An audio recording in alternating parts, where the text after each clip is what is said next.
for me, horses, oh God. So, I don't normally talk about this, but for me, my horses are my sanctuary. They, there's just something about being around horses that makes me feel like I'm in my element, kind of like a fish in water. I'm just at my most natural state when I'm with my horses. And the relationship that I have with them, it's really fine-tuned to the ones that I do have, to where, I recognize that they have their personalities, and in their own way, they all talk to me and have a conversation.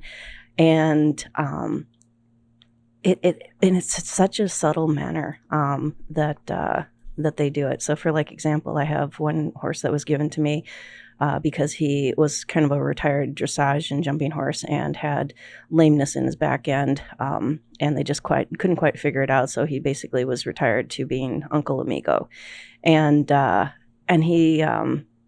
When I first got him, he was kind of fried from being a performance horse, and just wasn't not in a good space. He was angry, he was upset, he was untrusting, he had been hurt, and he was kind of done with people. So I really worked on building up the trust with him again, and to the point where now I just put a halter on him and just let him free roam. And he's like a big dog, and when he's done eating grass, he'll come over and hangs out where the treats are. And he doesn't help himself, even though the door is wide open, the bag of treats is wide open. He doesn't help himself. He's very much a gentleman about it. But he just comes over there and stands, and that's his quietly asking for treats.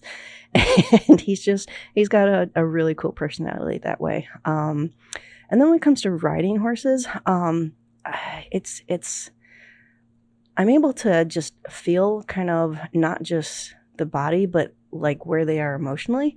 And it's kind of you saw that movie,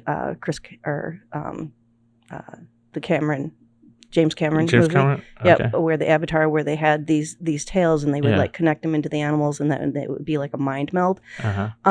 It's kind of like that when I get on horses and work with them. Is just if I do something on a horse and they react in a negative way, I can kind of just kind of go into my own mind as far as how I would perceive what caused that, and be able to understand from the horse's point of view why that's a negative response, and then work with them to show them that whatever caused that negative response, it doesn't have to be that triggering again, and work them through it to where they're okay with that, whatever that ask was that initially triggered them.